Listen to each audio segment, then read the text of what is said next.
अधिष्ठान दैवत भगवान श्री हनुमानजी महाराजांच्या चरणी साष्टांग प्रणाम करतो। भगवान श्री कालभैरवनाथांच्या चरणी साष्टांग प्रणाम करतो।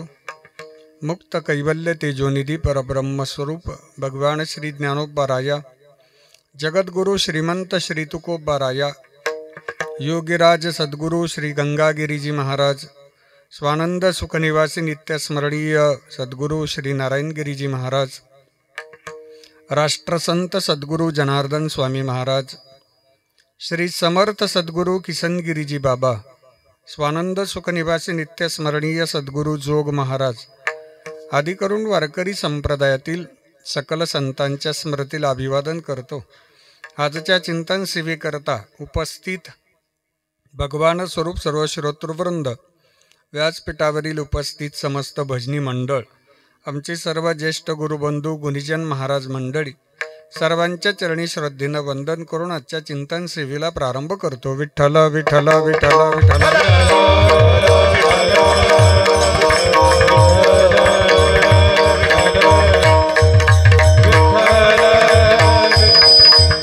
पवित्र भूमी श्री क्षेत्र शहा या पवित्र भूमीतील संस्कारित असणारा समस्त जाधव पाटील परिवार आणि या जाधव पाटील परिवारातील मातोश्री गंगा भागीरथी स्वर्गीय ताराबाई गंगाधर पाटील जाधव यांचं प्रथम पुण्यस्मरण आपण सर्वांच्या पवित्र उपस्थितीमध्ये संपन्न करतायत।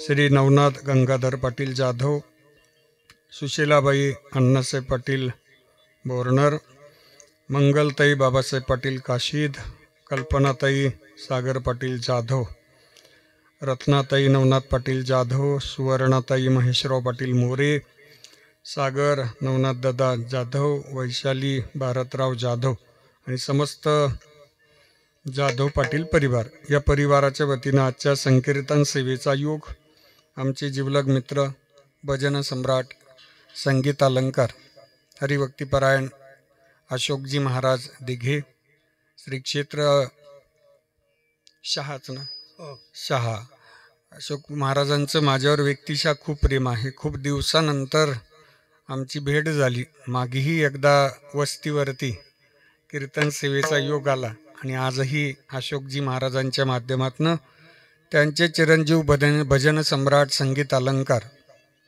स्वररत्न हरिभक्तीपरायण शरदजी महाराज दिघे यांच्या आवाजामध्ये खूप गोडवा आहे, स्वभावामध्ये गोडवा आहे आणि शरद महाराजांचा आवाज म्हणजे तार सप्तकातील सरस्वती माता त्यांना विशेष प्रसन्न आहे। काही गायनाचार्य हे खालच्या स्वरात गातात, काही गायनाचार्य हे मधल्या स्वरात गातात आणि काही गायनाचार्य हे वरच्या स्वरात गातात। त्याला शास्त्रामध्ये मंद्र, मध्यम आणि तार असे 3 सप्तकं म्हणतात। क्वचित सरस्वती माता काही गायकांना प्रसन्न असते की जे 3ही सप्तकात गातात, मंद्र सप्तकातही गातात, मध्य सप्तकातही गातात आणि तार सप्तकातही गातात। त्यामध्ये शरद महाराजांचा पहिला क्रमांक लागतो की ते 3ही सप्तकातले षड्जे लावू शकतात। एवढी सामर्थ्य आणि एवढी सरस्वती मातेची कृपा आहे आणि अल्पावधीत त्यांनी गायन क्षेत्रामध्ये गरुड झेप घेतली। अर्थात अशोकजी महाराजांचे त्यामागे परिश्रम आहेत। शुद्ध बीजापोटी फळे रसाळ घुमटी, घरामध्ये त्या संस्काराच्या माध्यमातून, घरामध्ये भजनाच्या माध्यमातून शरद महाराजांना हे घरातूनच संस्कार मिळाल्यामुळे बाहेर कुठं जायची आवश्यकता वाटली नाही। अतिशय गोड गायन, गोड स्वभाव। शरद महाराजांना वंदन। गायनाचार्य भजन सम्राट महाराष्ट्रातील सुप्रसिद्ध गायनाचार्य हरिभक्तीपरायण वैभवजी महाराज वेलजाडी, त्याचबरोबर शहा भजनी मंडळाचे मार्गदर्शक हरिभक्तीपरायण उत्तमजी महाराज जाधव, त्याचबरोबर गायनाचार्य हरिभक्तीपरायण जनार्दनजी महाराज, महाराजांना वंदन। उपस्थित शहा गावातील समस्त भजनी मंडळ सर्वांना वंदनी। बरं, मृदंग रत्न मृदंग अलंकार आमच्या सर्वांचे लाडके मृदंगाचार्य हरिभक्तीपरायण निलेशजी महाराज पगार, विनेकरी बाबा आपल्याला वंदन। उपस्थित सर्व महाराज मंडळींना वंदन। रिनाकांत दादांची साऊंड सिस्टीम म्हणजे आमच्या सगळ्यांची आवडती साऊंड व्यवस्था आहे। रिनाकांत दादा कबाडी यांना सुद्धा मी वंदन करतो। अतिशय गोड साऊंड आहे, कोणत्याही सूचना कराव्या लागत नाही आणि नम्र व्यक्तिमत्व आहे। काही ऑपरेटरांना सूचना केल्या की राग येतो, परंतु आमच्या रिनाकांत दादांना कोणतीही सूचना करायची आवश्यकता वाटत नाही। रिनाकांत दादा ज्या कार्यामध्ये असतील ना, ज्या कार्यक्रमात असतील, ज्या कीर्तनात असतील, त्या कीर्तनातली मंडळी ही प्रसन्नतेनंच आपली सेवा करतात. त्याचं श्रेय रिनाकांत दादांना जातं. माझी व्यक्तिशः आवडती साऊंड व्यवस्था आहे. दादांना वंदन. या जाधव पाटील परिवाराच्या दुःखामध्ये सहभागी असणारी सर्व पाहुणे मंडळी, ग्रामस्थ मंडळी, माझ्या माता बहिणी, आपल्या सगळ्यांना अंतःकरणापासून वंदन करतो, धन्यवाद देतो. त्याचं कारण एक वेळ आपण कोणाच्या सुखात नाही आलं तरी चालेल, पण एक वेळ आपण दुःखामध्ये पहिल्या रांगेमध्ये बसलं पाहिजे, पहिल्या रांगेमध्ये हजर राहिलं पाहिजे. या जाधव परिवारावर आज दुःखाची वेळ आहे. या मातोश्रींच्या जाण्यानं या परिवारावर जे दुःख कोसळले आहेत, या मातोश्रींच्या जाण्यानं या परिवारामध्ये जी पोकळी निर्माण झालेली आहे, त्या सगळ्या दुःखामध्ये आपण सगळेजण उपस्थित आहात. त्याबद्दल आपल्या सगळ्यांना अंतःकरणापासून वंदन करतो.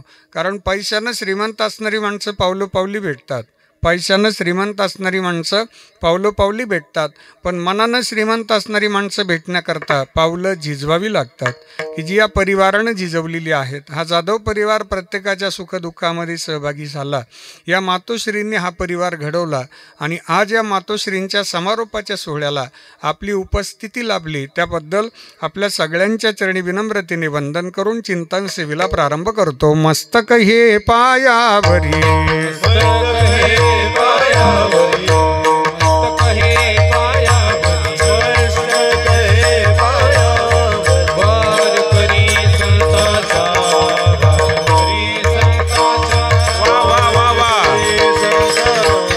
वारकरी संतांच्या, वारकरी संतांच्या, वारकरी संतांच्या,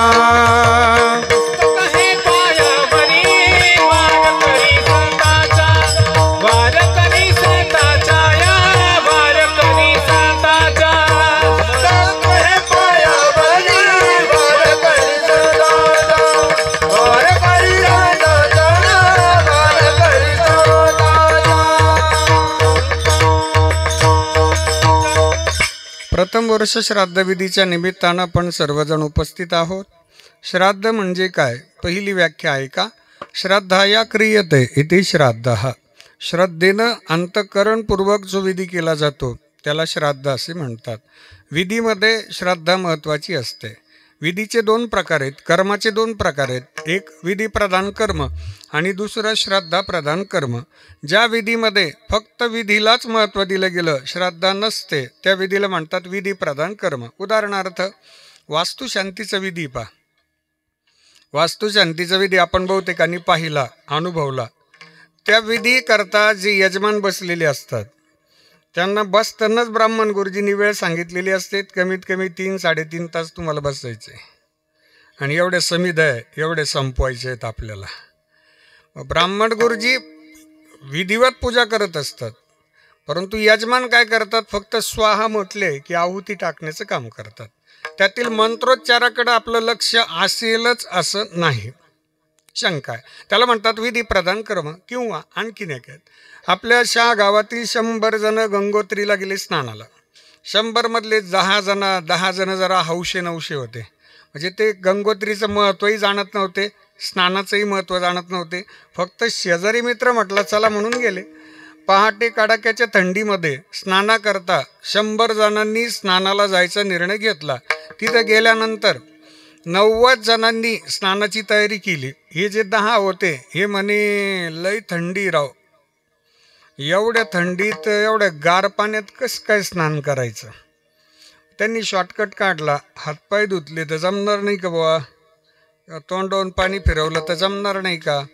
तर त्यावेळी 90 जण म्हणे तुम्ही फक्त हातपाय धुवा आणि घरी चला, आम्ही नाही गावात चर्चा केली मग आमचं नाव बदलून देऊ म्हणे. आम्ही गावात सगळ्यांना सांगतो की हे गंगोत्रीवर गेले आणि कोरडीच आलेली आहे. भीतीपोटी या 10 जणांनी स्नान केलं, त्याला म्हणतात विधी प्रधान कर्म. विठ्ठल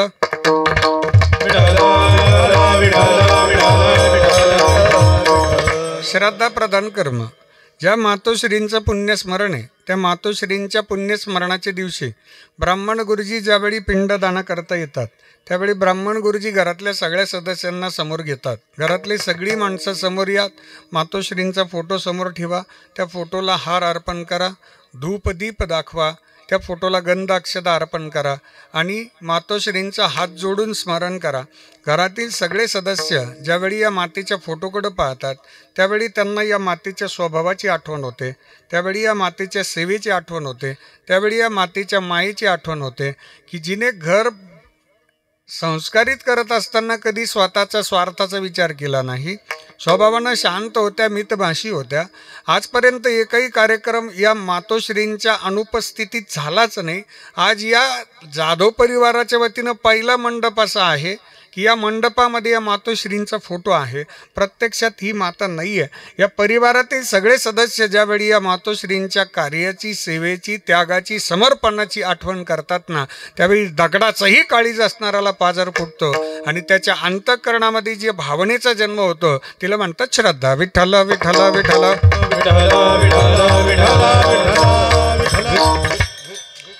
श्राद्ध म्हणजे श्राद्धाप्रधान कर्म. पहिला विचार, श्राद्धाचा उल्लेख धर्मसिंधू नावाच्या ग्रंथामध्ये आलेला आहे. श्राद्धाचा उल्लेख, पिंडदानाचा उल्लेख श्रीमद भगवद्गीतेमध्ये सुद्धा आलेला आहे.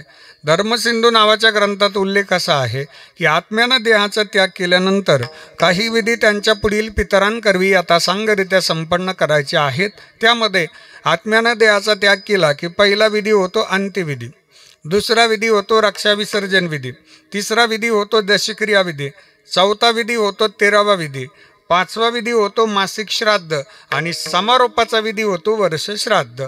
वर्ष श्राद्ध विधीचं पिंडदान झालं की तो दिवस म्हणजे त्या आत्म्याचा आत्मा मुक्ती दिन. आज या मातोश्रींचं अंतःकरण देवाला म्हणत असेल, देवा माझा आज समारोपाचा दिवस आहे, शेवटचा दिवस आहे. या समारोपाकरता मला सगळे मंडळी आवर्जून भेटण्याकरता आले, मला श्रद्धांजली समर्पित करण्याकरता आले. आज माझ्या जन्माचं सार्थक झालं की मी आयुष्यभर जे प्रामाणिकपणे सेवा केली, आज त्या सेवेचं फळ मला डोळ्यासमोर पाहायला दिसतंय की या मंडपामध्ये जेवढी उपस्थिती आहे, जेवढी मंडळी येऊन गेलेली असतील ती सगळी माझ्या मायेच्या खातर आलीत ना. या सगळ्यांना मी वंदन करते आणि देवाचे आज या मातोश्री आभार मानतायत आणि देवाला म्हणतायत, याजसाठी केला होता अट्टहास, याजसाठी केला होता अट्टहास, याजसाठी केला होता अट्टहास, याजसाठी केला होता अट्टहास.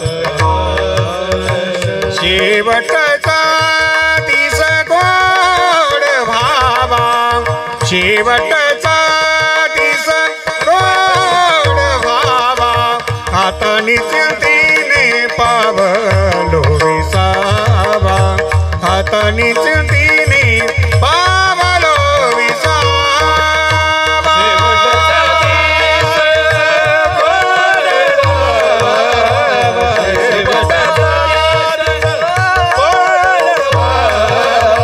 हाताने चिंतीने पावलो विसावा, हाताने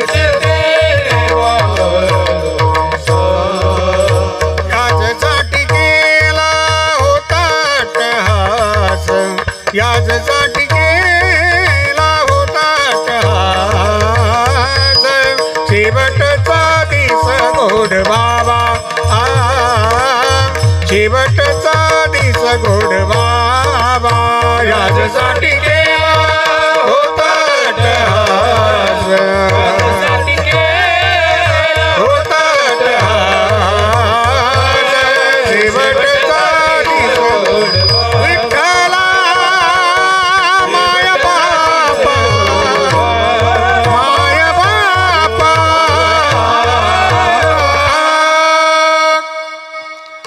मातोश्री देवाला म्हणत असाव्यात आज, याजसाठी केला होता अट्टहास.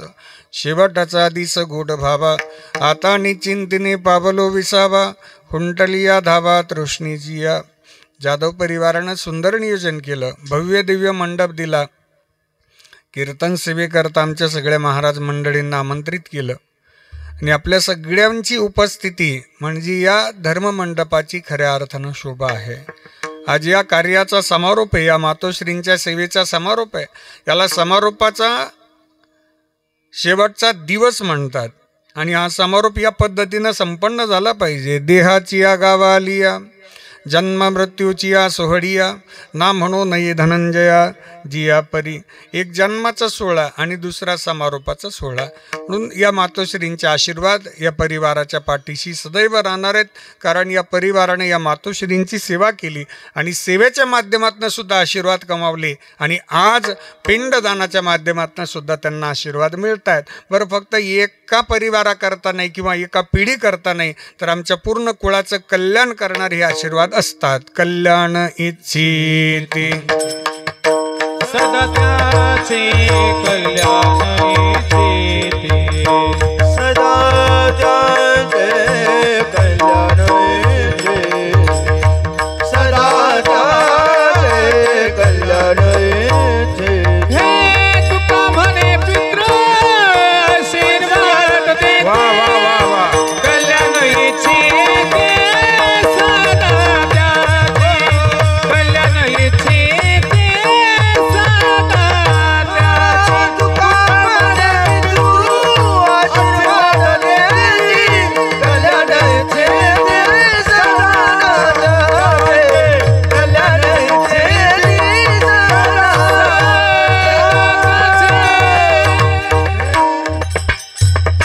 तुका म्हणे पितृ आशीर्वाद देती, कल्याण इच्छिती सदा त्यांची. आमचं कल्याण करण्याचं सामर्थ्य आशीर्वादामध्ये असते. म्हणून वेदानं पहिल्या पूजेचा मान दिला आशीर्वादाकरता मातृदेवो भव, दुसऱ्या पूजेचा मान दिला पितृदेवो भव, तिसऱ्या पूजेचा मान दिला आचार्य देवो भव आणि चौथ्या पूजेचा मान दिला अतिथी देवो भव. विठ्ठला विठ्ठला विठ्ठला विठ्ठला.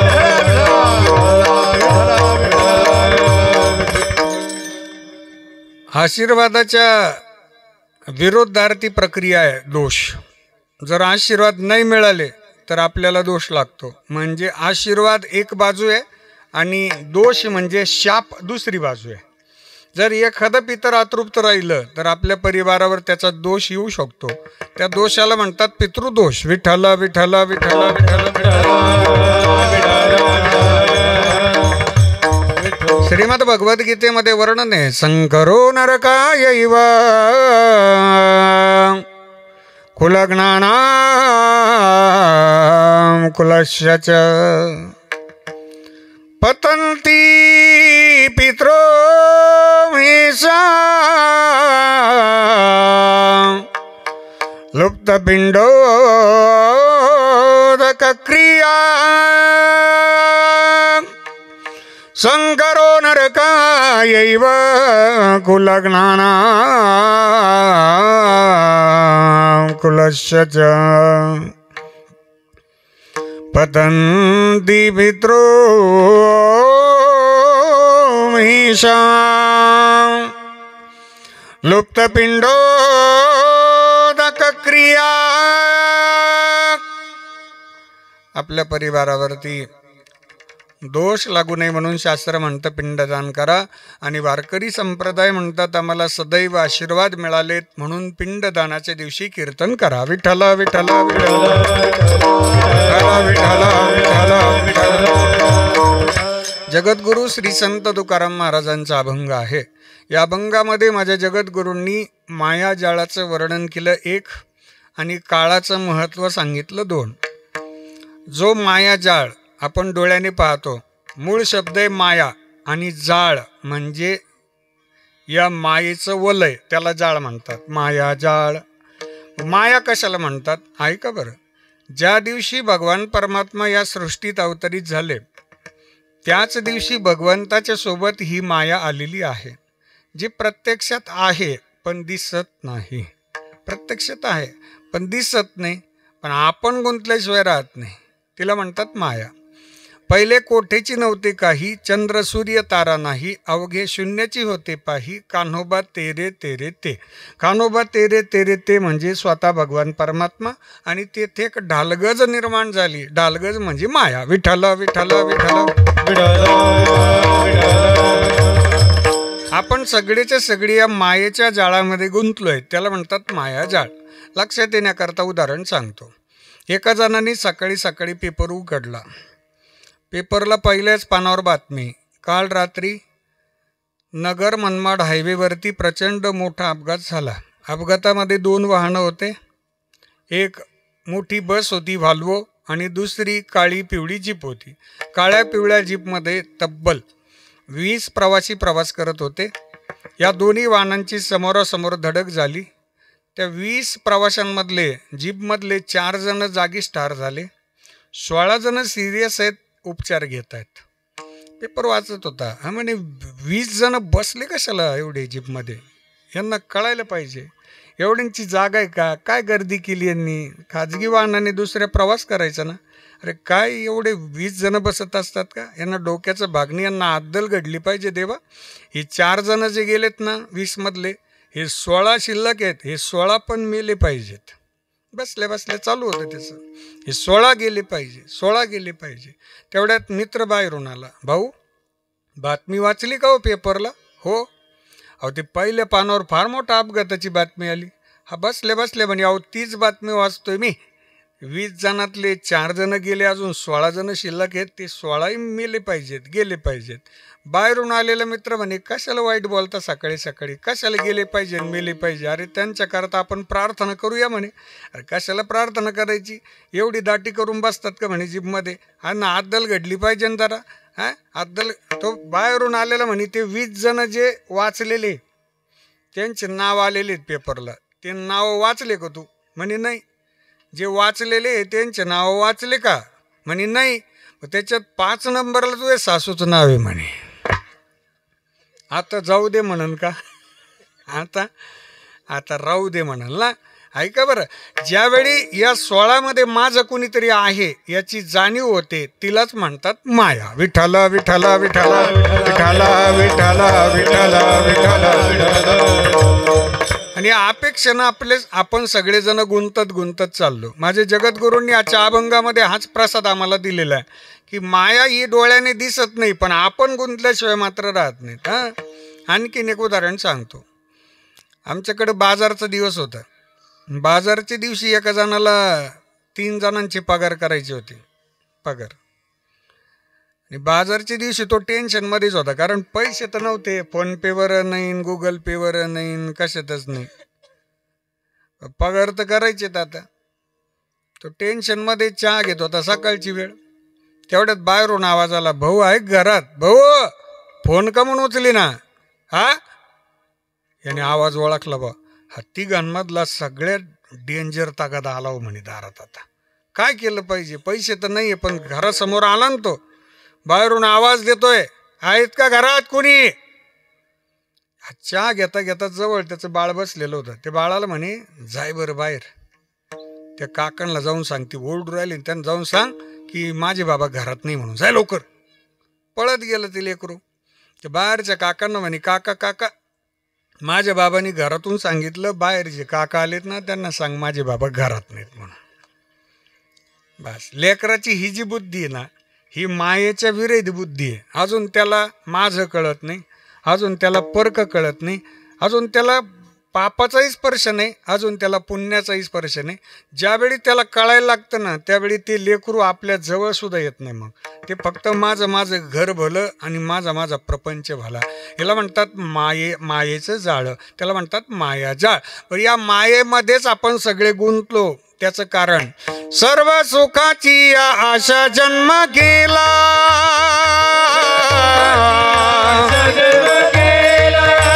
क्षण एक मुक्ती यत्न नाही केला,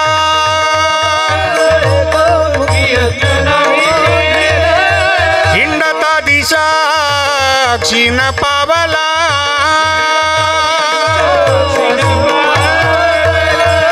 माया विस्तीला जीवा माझा,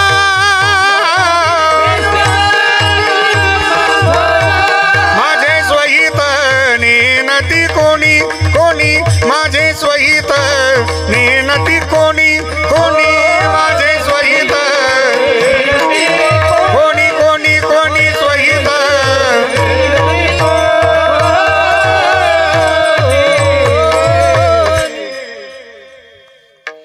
नाटाचं प्रकरण आहे जगद्गुरूंचं. सर्व सुखाची या आशा जन्म गेला, सुखाच्या अपेक्षेनं जन्म गेला, त्याचं कारण माया.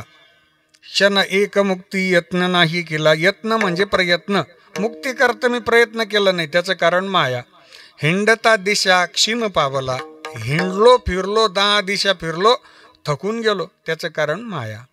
माया वेष्टीला जीव माझा.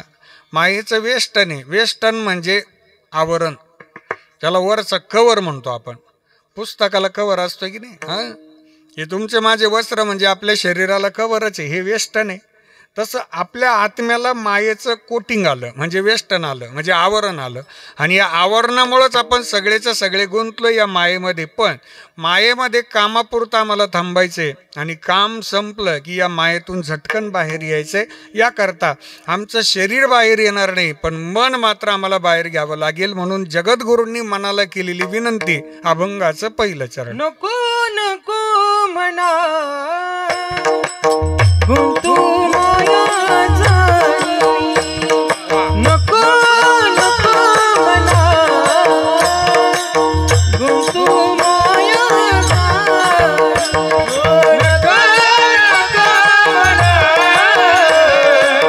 गुंतू माया झाली, नको नको म्हणा गुंतू माया झाली.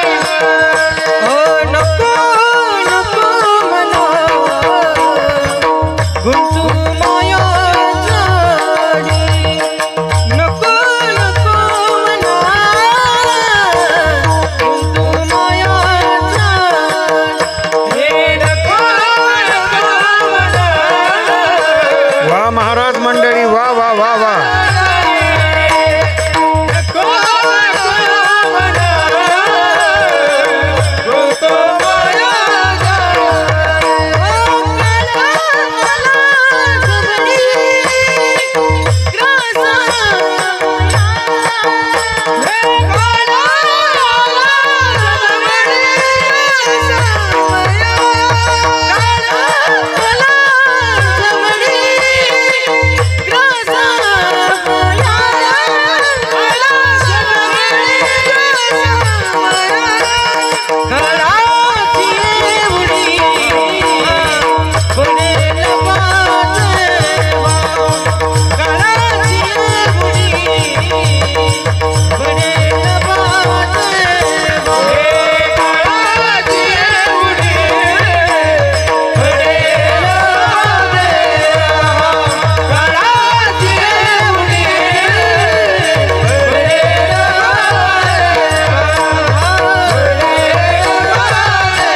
महाराजांचा आवाज फार छान आहे, गोड आहे आवाज. टाळी वाजवा एकदा त्यांच्याकरता, जोरात जोरात जोरात जोरात जोरात.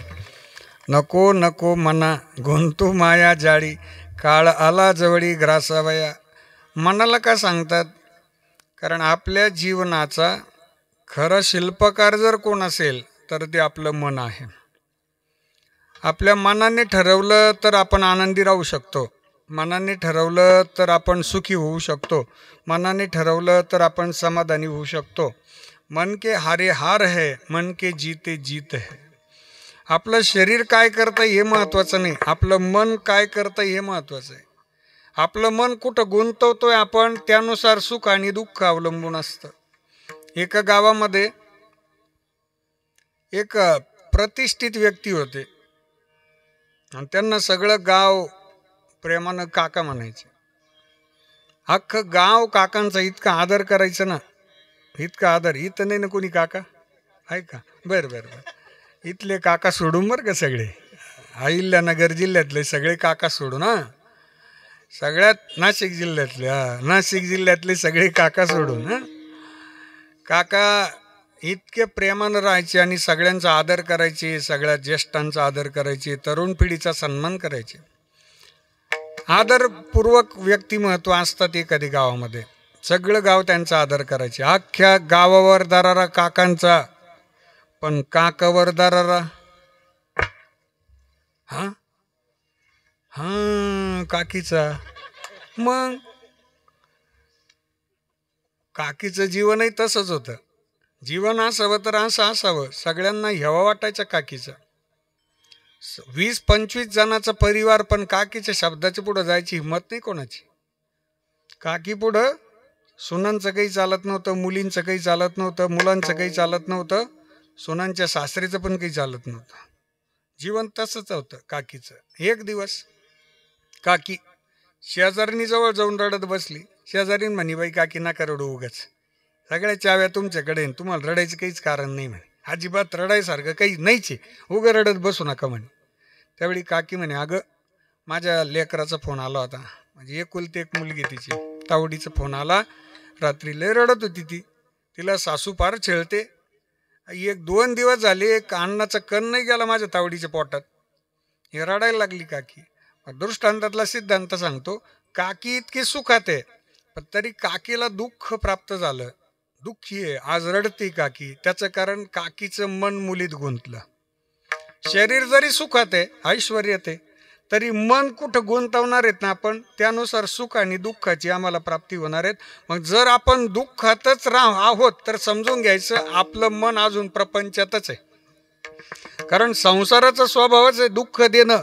दुःख बांधवडी आहे हा संसार, दुःख बांधवडी आहे हा संसार, दुःख बांधवडी आहे हा संसार, दुःख बांधवडी आहे हा संसार,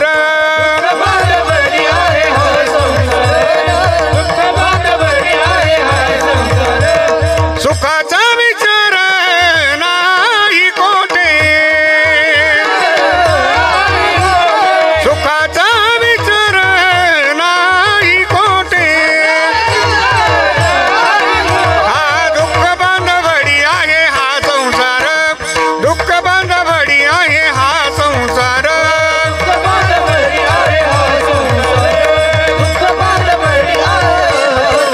आहे हा संसार, संसार संसार संसार. बस हे प्रमाण दादरेत म्हटलं की आनंद मिळतो. मग दुःखच देणार आहे संसार, पण दादरेत म्हणायचं दुःख बांधवडी आहे हा संसार, सुखाचा विचार नाही कोठे. आहे का बरं? म्हणजे तुम्ही दुःखी असेल, मी दुःखी असेल, यात नवल नाही. भगवंताने जरी प्रपंच केला तर भगवंत दुःखीच होते ना. विश्वाच्या मालकाला रडावं लागलं संसारामुळं. कर्मे दशरथ वियोगे मेला, कर्मे श्रीराम वनवासा गेला, कर्मे रावण क्षयो पावला, वियोग घडला सीता दिविसी. आधी भगवती सीतामाता या विश्वाची जननी आहे, तिच्या डोळ्यामध्ये अश्रू आले. संसार. रावणासारखा बुद्धिमान या जगात दुसरं कोणीच नाही, त्याचा क्षय झाला, त्याचं कारण संसार. भगवान प्रभू रामचंद्रजींना पत्नीचा वियोग सहन करावा लागला, त्याचं कारण संसार. भगवंताचे वडील राजा दशरथांचा पुत्र वियोग, त्याचं कारण संसार. विठ्ठल विठ्ठल विठ्ठल.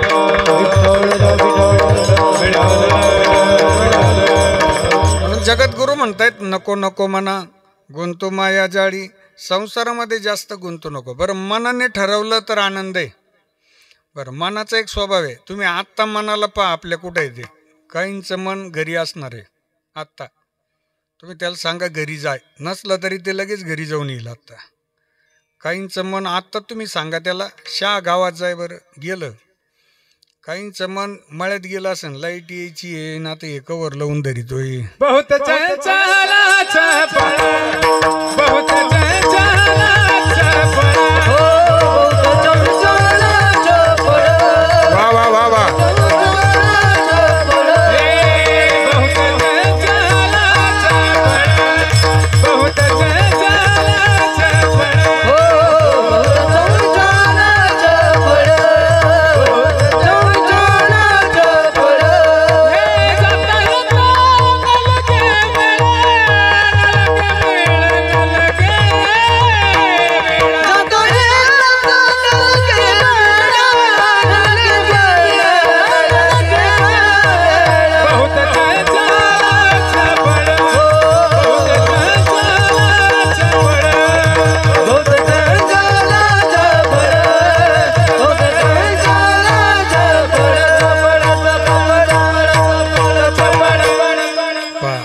प्रमाण दिले महाराजांनी. बहुत चंचळ चपळ, जाता येता न लगे वेळ. त्याला वेळ लागत नाही. तुम्ही आत्ता सांगा दिल्लीला जा, गेलं. तुम्ही त्याला आत्ता सांगा मुंबईला जा मीटिंगला, गेलं. यानं मुख्यमंत्री ठरवलं लगेच, गेलं. पहा लगेच. आत्ता सांगा त्याला, ते इतकं गुंतलेलं असतंय आणि इतकं धावपळ करतं ना, त्याला तिकीट रिझर्वेशनची गरज नाही, त्याला कोणत्याही प्रकारचे बैठक व्यवस्थेची गरज नाही. एका सेकंदात जाणार, एका सेकंदात येणार. फक्त या मनाला स्थिर करण्याकरता फक्त माझ्या भगवंताचं नामस्मरणच कारणीभूत आहे. आणि ज्याचं मन प्रसन्न राहतं तो नामस्मरणातलाच असतो. तो एकतर आपल्या कामात मस्त राहणारा, आपल्या कामात व्यस्त राहणारा, त्याचं मन प्रसन्न राहतं. हे मन जितकं प्रपंचात गुंतून राहील ना, तितकं ते दुःखी राहणार आहेत. म्हणून मन करारे प्रसन्न, सर्वसिद्धीचे कारण, मोक्ष अथवा बंधन, सुख समाधान इच्छा. ते इच्छा काय आहेत? मन ठरवतं. सुख काय आहेत? मन ठरवत आहेत. दुःख काय आहेत? मन ठरवत आहेत. या मनावर किती कोट्यावधी रुपये जवळ असू द्या, पण मनात जर ठरलं ना की दिवसभर दुःखी राहायचं, मनाने ठरवलं तर दुःखीच राहते. आमच्या माता बहिणी लग्न कार्यावरून आल्या की घरी आल्यावर तिथला अनुभव सांगत असतात. घरी आल्यावर सांगतात त्या, बाई लग्न लई लई जबर झालं, अख्ख्या नाशिक जिल्ह्यात नाही असं लग्न झालं. 50-60 कोटी रुपयाचा खर्च, काय ती पार्किंग, काय ते कार्यालय, काय ते डेकोरेशन, काय ती जेवणाची व्यवस्था. हे बापा बापा बापा बापा बापा, असं लग्न झालं. घरी आल्यावर सांगायला लागल्या. पण लग्न लई जोरात झालं, पण लग्नाला सुभेद्रा काकू येईल होती. तिचं 10 वर्षापासून बोलणं नाही शब्दाचं. माय मस्त खेटून बसली, बोलायला पाहिजे हो, पण मी तिला रोखच दिला नाही. अख्खं 50-60 कोटीचं लग्न डोळ्याने पाहिलं, पण ते 50-60 कोटीचा आनंद नाही. त्याचं कारण हे मन गुंतलं द्वेषामध्ये. काम असेल, क्रोध असेल, लोभ असेल, मद असेल, मत्सर असेल, यात जर आमचं मन गुंतून राहिलं तर दुःख आहे. म्हणून नको नको मना गुंतू माया जाळी, काळ आला जवळी ग्रासावया. काळ कशाला म्हणतात हो? भगवंताने आपल्याला जेवढा वेळ दिला या मृत्यूलोकात त्याला म्हणतात काळ. पहिल्या श्वासापासून समारोपापर्यंत आमच्या जवळचा मित्र जर कोण असेल त्याला म्हणतात काळ. भगवंताच्या भजनात जेवढा वेळ आमचा जाईल त्याला म्हणतात काळ. आणि आमची क्षणाक्षणाला वाट पाहतो त्याला म्हणतात काळ. घडी घडी काळा वाटयाची पारे, घडी घडी काळा वाटयाची पारे, घडी घडी काळा वाटयाची पाहे. वा महाराज वा. अजून किती आहे अवकाश, अजून किती आहे अवकाश, हरिमुखी गाता हरबली चढता, हरिमुखी गाता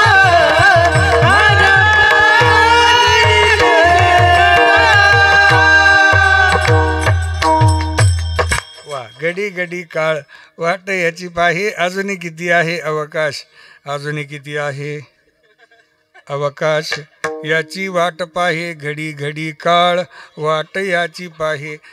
काळ वाट पाहतो आमच्या देहाची, बसणारी वाट पाहतात भोजनाची. विठाला विठाला विठाला. आपल्याला देवानं जेवढा चांगला वेळ दिला तेवढा चांगलाच्या चांगला वेळ आपण सेवेत जर व्यतीत केला ना तर आपला भविष्यकाळ सुद्धा चांगलाच जातो.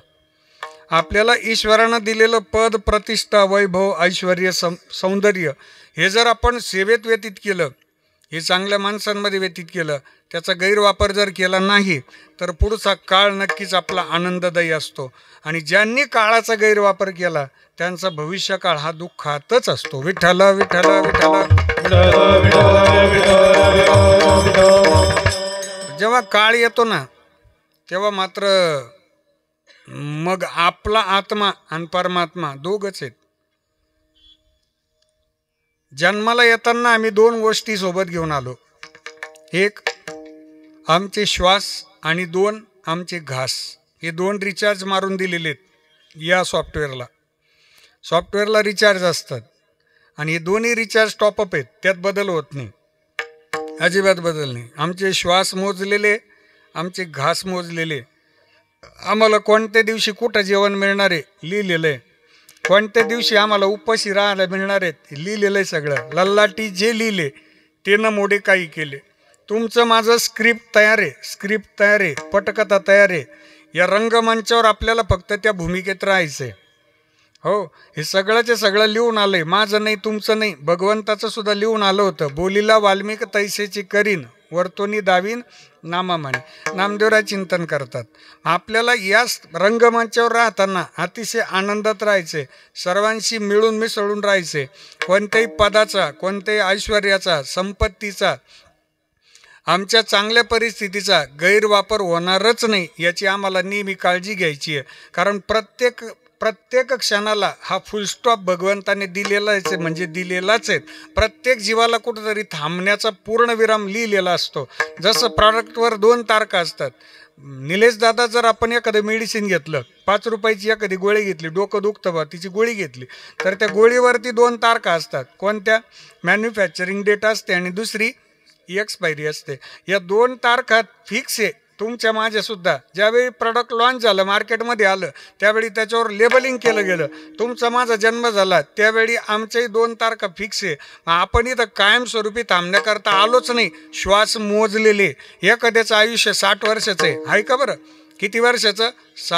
60 वर्षाचं आयुष्य घेऊन तो जन्माला आला आणि त्याचं पहिला वाढदिवस झाला ना की लगेच काळाच्या मशीनला त्याचं नाव अपलोड केलं जातं आणि त्याचं पहिल्या वाढदिवसालाच काळाच्या मशीनला रीडिंग पडतं 59. दुसरा वाढदिवस झाला ना तर काळाचं मशीन सांगतं रीडिंग 58. तिसरा वाढदिवस झाला ना 57. 5वा वाढदिवस झाला ना 55.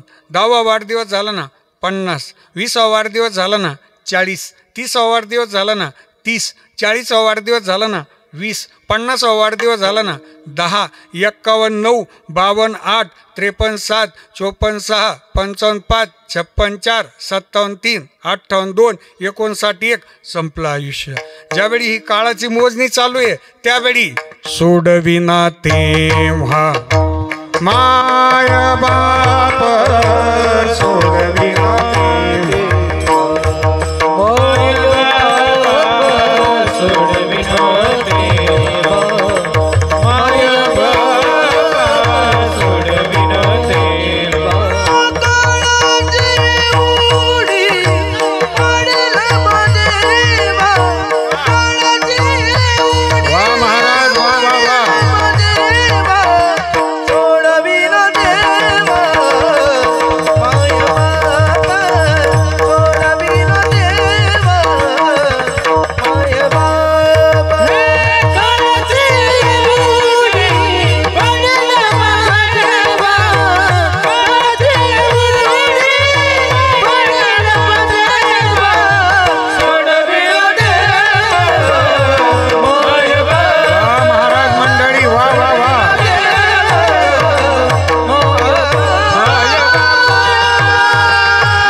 बाळाची ये उडी पडेल बा जेव्हा सोडविना तेव्हा मायबाप.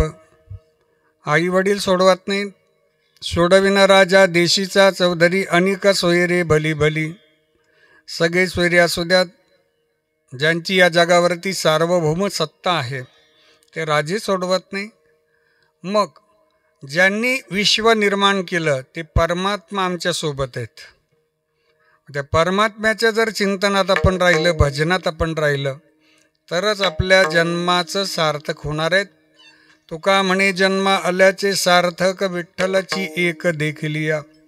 संतांच्या सेवेत राहा, वडीलधाऱ्यांचा आदर करा, अडचणीत असणाऱ्याला मदत करा. एखाद्याच्या डोळ्यात अश्रू असतील तर ते अश्रू पुसण्याचा प्रयत्न करा. एखाद्याच्या यशामध्ये सहभागी व्हा. एखादा यशस्वी होत असेल, पुढं जात असेल, प्रगतीपथावर असेल तर त्याच्यासोबत राहा. हाच ग्राउंड लेवलचा परमार्थ आहे. गेल्यानंतर सगळं चांगलंच बोलतात. ज्या दिवशी आपण जाणार आहे त्या दिवशी आपल्याविषयी सगळे चांगले बोलणार. पण आपल्याला जिवंतपणी प्रेमाची अपेक्षा असते. गेल्यानंतर सगळे खांदा देतात, पण जिवंत असताना अडचणीत असणाऱ्या माणसाला मदतीचा हात देणारा खरा देवदूत असतो. गेल्यावर सगळेच म्हणतात फार चांगला माणूस होता, त्याकरता आपल्याला जावं लागेल असं नाही. जिवंत असताना मदत करा, सगळ्यांशी प्रेमानं राहा. जिवंत असताना बोलत नाही, गेल्यावर पानभर श्रद्धांजलीला वाहत बसतो, काही उपयोग नसतो. जो गेलाय त्याच्याबद्दल आपण किती श्रद्धांजलीमध्ये बोललोय तो ऐकायला नाही आता. त्याचं स्टेटस ठेवलं तरी तो पाहायला नाही आता. गेल्यानंतर सगळे मिस यूचं स्टेटस ठेवतात, भावपूर्ण श्रद्धांजलीचं स्टेटस ठेवतात, रेस्ट इन पीस RIP त्याचं स्टेटस ठेवतात. ज्याचं स्टेटस ठेवलं तो पाहायला नाही ना आता. जिवंत असतानाच दोन शब्द प्रेमानं बोललं ना की एकमेकांशी संवाद राहतो आणि आनंदसुद्धा मिळतो. मग गेल्यानंतर सगळे म्हणणारे जन परभर म्हणतील हाय हाय, मी जाता राहील कार्य काय. हो, सगळेच दुःख व्यक्त करत असतात. जिवंत असताना आनंद घ्या, कोणाचा द्वेष मत्सर करू नका. पाने वाला कौन है, खोने वाला कौन है. पाने वाला कौन है, खोने वाला कौन है. जहाँ में कौन किसी का होने वाला कौन है. क्यों किसी की मैयत पे मोहतम मनाते हो दोस्तों, मरने वालों को क्या पता रोने वाला कौन है. विठ्ठला विठ्ठला विठ्ठला विठ्ठला विठ्ठला विठ्ठला विठ्ठला विठ्ठला. किती दिवस आपण जगणार आहोत आपल्या हातात नाही आहे. कसे जगणार आहोत हे आपल्या हातात आहे. आपल्याला एकदाच जन्म मिळाला, परत पुढचा जन्म जरी नाशिक जिल्ह्यात घ्यायचा ठरला तरी आपल्याला परत जन्माला येण्याची संधी नाही. म्हणून या जन्मावर, या जगण्यावर कितीदा 100 वेळा प्रेम करा, शतदा प्रेम करावे. क्वांटिटीजपेक्षा क्वालिटीला महत्त्व असतं. क्वांटिटी म्हणजे आयुष्याची आकडेवारी आणि क्वालिटी म्हणजे आपण केलेली सेवा. आज महाराष्ट्रात एक जोडपं असं आहे की ज्यांनी लग्न मंडपात निर्णय घेतला, लग्न मंडप खचून भरलेला, अंतरपाठ धरलेला, वधूवरांनी हात जोडलेले, मंगलाष्टकांना प्रारंभ झाला, अक्षदांचा वर्षाव सुरू झाला. हे वधूवर दोघंही देवाला हात जोडून विनंती करतायत की हे प्रभू, आम्हाला या लग्न मंडपातनं आज घरी जायचं नाही, आम्हाला आमची गाडी थेट अरण्यात न्यायची आणि कुष्ठरोग्यांची सेवा करायची आहे. तेव्हापासून ते आजपर्यंत हे जोडपं कुष्ठरोग्यांची सेवा करत आहे. या जोडप्याचं नाव आहे डॉक्टर प्रकाश आमटे आणि सौभाग्यवती मंदाकिनी आमटे. भव्य आणि दिव्य सेवा आहे. 250 वर्षापूर्वी खांद्यावर भागवत धर्माची भगवी पताका एका महात्म्यानं घेतली. लक्षपूर्वक ऐका. 250 वर्षापूर्वी खांद्यावर भागवत धर्माची भगवी पताका घेऊन या महात्म्यानं 250 वर्षापूर्वी प्रतिज्ञा केली की मी या विश्वाला असा अखंड हरिनाम सप्ताह प्रासादिक रूपानं देईल की ज्या सप्ताहामध्ये 7 दिवस अखंड भजन असेल, येणाऱ्या भाविकांना भोजन प्रसाद असेल, एकही भाविक मी विनमुख जाऊ देणार नाही, अशी प्रतिज्ञा आणि अखंड हरिनाम सप्ताह या महात्म्याने सुरू केला. आज तागायत त्या सप्ताहाचा इतिहास असा आहे की आशिया खंडातला गिनीज बुक ऑफ वर्ल्ड रेकॉर्डमध्ये नोंद असलेला एवढा एकमेव एकच सप्ताह आहे. आणि हा सप्ताह ज्या महात्म्याने सुरू केला त्या महात्म्यांचं नाव आहे योगीराज सद्गुरू श्री गंगागिरीजी महाराज. आपण सगळ्यांनी डोळ्यांनी तो सप्ताह पाहिला. श्री क्षेत्र पांचाळे, शहा आणि पंचकृषी या सप्ताहामध्ये येणाऱ्या सगळ्या भाविकांना अन्नदान असतात. येणारा एकही भाविक विनमुख जाऊ देत नाहीत गंगागिरीजी महाराज. आणि तेव्हापासून मन पडलेली आहे त्रिनाकांतदादा, आपल्याकडे जर एखाद्या पाहुण्यानं आगंतुक जेवण मागितलं बा, सगळं स्वयंपाक संपला, पाहुण्यांचे जेवणं झाले, सगळं आवरलं, आणि एखादा पाहुणा म्हटला मला जेवायचं होतं, अरे जेवण दुपारीच होऊन गेले ना, मग नाही पण आत्ता जेवायचं, मग आपण त्याला म्हणत राहतो अरे कधी जेवण मिळालं, हा काय गंगागिरी बाबाचा लेने को हरिनाम, देने को अन्नदान, तरणे को लीनता और डुबणे को अभिमान, याला जिजणं म्हणतात. जिजुनी स्वतः चंदनाने दुसऱ्यास मधुगंध द्यावा, जिजुनी स्वतः चंदनाने दुसऱ्यास मधुगंध द्यावा, हे जाणता जीवनाचा प्रारंभ हा ओळखावा, आनंद या जीवनाचा सुगंध परी दरवळावा, आनंद या जीवनाचा सुगंध परी दरवळावा.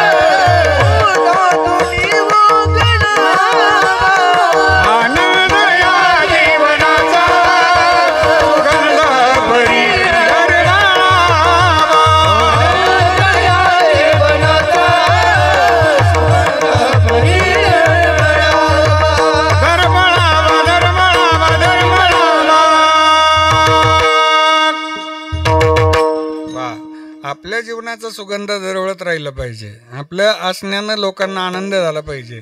आपल्याला पाहिल्यानंतर 4 लोकांना फ्रेश वाटलं पाहिजे. आपल्याला पाहिल्यावर लोक फ्रेश होऊन नाही आले पाहिजे. आपल्याला बघितल्यानंतर आनंद मिळाला पाहिजे. हो, एकदम आनंदी राहा, स्वच्छंदी राहा, सिरियस राहून काही फरक पडत नसतोय. या जगात कोणताच बदल होत नाही. किती सिरियस झालो आपण, किती सिरियस राहिलो ना, तरी विश्वाचा मालक ठरवणार तेच होणार आहेत या जगामध्ये. वृक्षाची ही पान हाली ज्याची सत्ता. म्हणून परमात्म्याच्या चिंतनात राहा. 1. वडीलधाऱ्यांची सेवा करा. 2. संतांच्या सेवेमध्ये राहा. 3. संतांच्या सेवेत अलौकिक लाभ आहेत. आपण किती दिवस जगलो, माऊलींचं आयुष्य किती 22 वर्षाचं आहे, बरोबर. मग तेवढंच आयुष्य होतं का त्यांचं? नाही. माऊलींनी 22 वर्षात आपलं काम पूर्ण केलं. थांबू शकले असते माऊली. ज्यांनी नेवाशाला प्रेत उठवलं, शके 1212 तरी तई टीका केली ज्ञानेश्वरी सच्चिदानंद बाबा आदरे लेखक उजाहला. ज्यांनी नेवाशाला सच्चिदानंद बाबांना तिरडीवरून उठवलं, ते थांबले असते आजपर्यंत. पण शहाणी माणसं काम संपले ना की आयुष्याचा विचार करत नाही, आपल्या सेवेचा विचार करतात. 22 वर्षाचं आयुष्य माऊलींचं. जगद्गुरू श्री संत तुकाराम महाराजांचं आयुष्य 42 वर्षांचं. स्वामी विवेकानंदजींचं आयुष्य 39 वर्षांचं. हिंदवी स्वराज्याचे संस्थापक हिंदू हृदय सम्राट छत्रपती शिवाजी महाराजांचं आयुष्य 50 वर्षांचं. धर्मवीर संभाजी महाराजांचं आयुष्य 32 वर्षांचं. भगतसिंगासारख्या तरुणाचं आयुष्य फक्त 23 वर्षांचं. ज्या महात्म्यांचे नाव मी आत्ता माझ्या मुखातनं बाहेर घेतलेत, ते महात्मे जगले तुमच्या आमच्याकरता. आपल्याकरता जगणाऱ्या महात्म्यांचं आपण दररोज स्मरण केलं पाहिजे. ज्याच्यामुळे आज आपण आनंदात आहोत, ज्यांच्यामुळे आज आपण सुखात आहोत, ज्यांच्यामुळे आज आपण समाधानामध्ये आहोत, ते कैवल्य साम्राज्य चक्रवर्ती माऊली श्रीमंत श्री ज्ञानेश्वर महाराज वयाच्या 22 वर्षापर्यंत तुमच्या माझ्या आनंदाचा विचार करतात. त्रास देणाराचं सुद्धा कल्याण होऊ देत. ही अंतःकरणामध्ये स्वभावाची श्रीमंती माऊलींकडे पाहायला मिळते. आज 728वा संजीवन समाधी सोहळा श्री क्षेत्र आळंदीमध्ये संपन्न होतोय. उद्या एकादशी आहे. आणि त्रयोदशीला संजीवन समाधी सोहळा संपन्न होते 728वा संजीवन समाधी सोहळा. माऊलींना संजीवन समाधीस्थ होऊन 728 वर्ष झाले, पण हा महाराष्ट्र माऊलींना विसरला नाही, हा भारत देश माऊलींना विसरला नाही. कारण तुमच्या माझ्याकरता यांनी स्वतःचं जीवन समर्पित केलं. माऊलींचा संजीवन समाधी सोहळा 728 वर्ष नाही, 1728 वर्ष नाही, तर जोपर्यंत चंद्र आणि सूर्य आहेत ना तोपर्यंत हा संजीवन समाधी सोहळा हा विश्व साजरंच करणार आहेत. याला म्हणतात जगणं. हो, तुका म्हणे एका मरणेची सरे उत्तमाची उरे कीर्ती मागे. शेवटी काय उरेल तर आपण केलेली सेवा उरणार आहेत, आपण केलेलं भजन उरणार आहेत, आपण केलेला वडीलधाऱ्यांचा आदर शिल्लक राहणार आहेत. आणि या सगळ्यांमध्येच माझा परमात्मा आहे. आणि शेवटी आपण केलेली सेवा, भजन आणि कार्य हेच आपल्या समारोपाला दिसणार आहेत.